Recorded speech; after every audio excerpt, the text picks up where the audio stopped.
અત્યારે વિસનગરના આપણે એક પાર્કમાં છે અને કેટલાક વિસનગરના દિગ્ગજો કેટલાક લોકો આપણી જોડે છે અને વિસનગરની સ્થિતિ વિશે આપણે જાણવાના છીએ. સર, આપનું નામ? વિષ્ણુભાઈ પી પટેલ. વિષ્ણુભાઈ, શું છે વિસનગરની સ્થિતિ?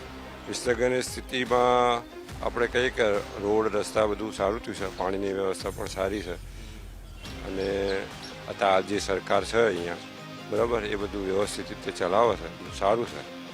ડેવલપમેન્ટ થઈ રહ્યું છે વિસનગરમાં? આ ડેવલપમેન્ટ થઈ રહ્યું છે. આ વખતની ચૂંટણીનું તમને શું સમીકરણો શું લાગી રહ્યું છે? કોની સરકાર બની શકે છે? કોઈ ફરક પડી શકે છે બીજેપીની જે સરકાર ઓલરેડી છે અને આ વખતે જે વિરોધો બધા થઈ રહ્યા છે એની કોઈ અસર થઈ શકે? આના કોઈ અસર નહીં થાય. મોદી સાહેબનું બહુ કામ બોલે છે ઇન્ડિયા લેવલે અને બીજા રાષ્ટ્ર લેવલે પણ બધો વાહ છે, એટલે વાંધો આવે એવો નથી કોઈ પણ જાતનો. કોંગ્રેસની શું મજબૂત વિપક્ષ હોવો જોઈએ કે ના હોવો જોઈએ? મજબૂત વિપક્ષ હોવો જોઈએ. મજબૂત અત્યારે હાલ નથી પણ મજબૂત હોવો તો જોઈએ જ. તો હોવો જોઈએ. અત્યારે મજબૂત વિપક્ષ છે કે નહીં? નથી. કોંગ્રેસમાં કોઈ એવા માણસો જ નહીં જે વિપક્ષ તરીકે આમ સારું કામ કરી શકે.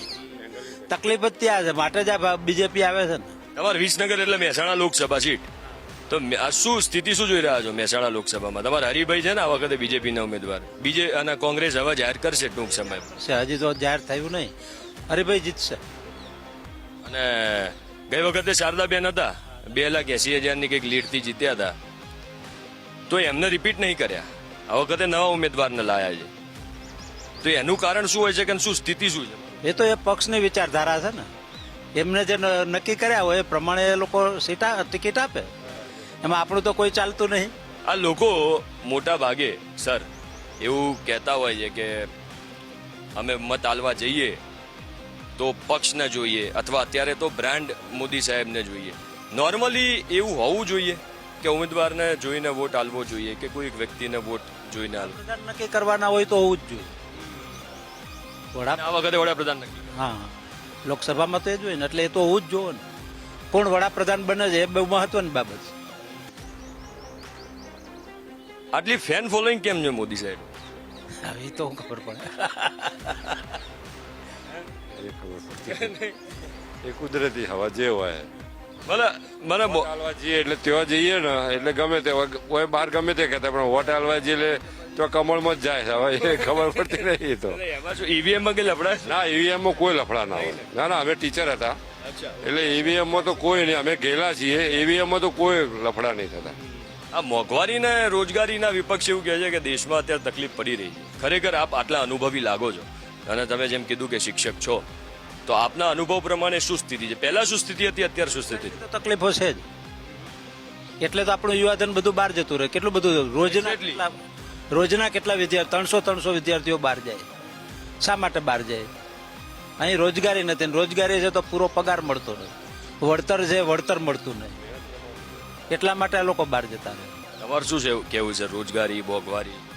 રોજગારી બાબતે એવું છે કે પૂરું વળતર મળતું નથી અત્યારે, અને જે નવી ભરતી થાય છે એ ફિક્સ પગારમાં થાય છે, એટલે એજ્યુકેશન પ્રમાણે એને વળતર મળતું નથી. એ ખરેખર બંધ કરવી જોઈએ પરિસ્થિતિ. એક છેલ્લો સવાલ, તમે શિક્ષક હતા ને, તો ઓપીએસ એનપીએસ નો કંઈક વિરોધ ચાલી રહ્યો છે ને અત્યારે, ઓલ્ડ પેન્શન સ્કીમ ને ન્યૂ પેન્શન સ્કીમ, તો એ શું ટેક, એની ઉપર શું માંગ શું છે લોકો? હવે બહુ ડિટેલમાં આપણે અભ્યાસ કર્યો નહીં, પણ ઓલ્ડ પેન્શન સ્કીમ કરીને એ સારી સ્કીમ છે અને જીવીએ ત્યાં સુધી એની અંદર સારું પેન્શન પણ મળે છે અને પતિ પત્ની બંનેને મળે. એમ પતિ ગુજરી જાય તો પત્નીને અડધું મળે, પત્ની ગુજરી જાય તો પતિને અડધું મળે. એ ઓલ્ડ પેન્શન સ્કીમ છે, એટલા માટે બધા એને વધારે પ્રિફર કરે. બાલકૃષ્ણભાઈ, લોકસભાની શું છે આ વખતે સ્થિતિ? લોકસભાની ચૂંટણીમાં એવું છે 400 પાર તો થવાનું. કેમ 400 પાર? પાક્કું ફાઇનલ? પાકું. આવો નેતા તમને મળ્યો જ નથી જીવનમાં. કયું નામ દો? નરેન્દ્રભાઈ મોદી. અને મૂળ તો આમ તો અમારો જ કહેવાય ને. મારા મહેસાણા જિલ્લાનો વડનર ગામના વતની નરેન્દ્રભાઈ અમારા જોડે બહુ જ રહેલા છે. આરએસએસના હિસાબે તો અમે એમને સલામ મારીએ છીએ અને ટીમ સ્પિરિટમાં તેમનું સંગઠનની ભાવના જબરજસ્ત છે એમના. મહેસાણા અને વિસનગર, આખા મહેસાણાની શું સ્થિતિ? આખા મહેસાણા સ્થિતિમાં એ જ છે કે બીજેપી સિવાય કશું કોઈનું ચાલવાનું નથી. નહીં, બિલકુલ. કામ થયા છે? ભરતભાઈ ડાભીનું બહુ સરસ કામગીરી છે એમની. એમ હરિભાઈ આ વખતે છે, ભરત છે ને? ઓકે. અમે અમારા પાટણ વિભાગ, અમારા પાટણમાં ભરતજી ડાભી આવે. અહીંયા હરિભાઈ છે. હરિભાઈનું નામ નવું નામ છે. નવું નામ છે. નવું નામ. એ વખતે શારદાબેન હતા. શારદાબેનનું કેવું કામકાજ હતું? શારદાબેનનું કામ હવે ઓલ ઓવર તમે જોઈ શકો છો. એમાં કશું કોઈ એની કોઈ પેલી એ નથી એમ કે એની કોઈ પ્રશ્નાર્થ નથી એમ. બધા જવાબ એને આપેલા જ છે અને બધા કામ કરેલા જ છે એમને. શું નામ દાદા તમારું? પ્રજાપતિ વિક્રમ. વિક્રમભાઈ, શું છે આપણે વિસનગરમાં, મહેસાણામાં? મહેસાણામાં આપણે ભાજપ ભાજપ. 100%. કામો થઈ રહ્યા કે નહીં થઈ રહ્યા? સરસ કામો થઈ રહ્યા છે. જેમ કે ગરીબ કલ્યાણમાં સારા એવા આધાર કાર્ડ નીકળી રહ્યા છે, આયુષ્યમાન કાર્ડ નીકળી રહ્યા છે, બધા ગરીબોને રેશન કાર્ડમાં ફ્રી બધું અનાજ મળી રહ્યું છે અને રાધણ ગેસના બાટલા પણ ફ્રી આપી રહી છે મોદી સરકાર. બહુ સરસ કામ આજ સુધીના ઇતિહાસમાં સૌથી સારામાં સારું કામ અહીંયા થયેલું છે. અને તમારે મહેસાણામાં શું સ્થિતિ છે? કોણ જીતશે? મહેસાણામાં તો વન સાઇડ છે. હરિભાઈ ચૌધરી, હરિભાઈ પટેલ, ભાજપ સરકાર ફાઇનલ છે. તમારે મહેસાણામાં સૌથી વધારે વસ્તી કઈ કોમ્યુનિટીની?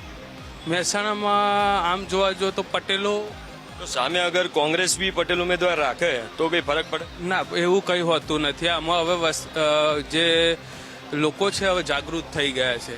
એમને હવે સામાજિક રીતે જોવા જઈએ તો જ્ઞાતિવાદીમાં ઇન્ટરેસ્ટ રહ્યો નથી. લોકોને વિકાસનો બહુ ઇમ્પોર્ટન્ટ છે, વિકાસને મહત્વ આપે છે.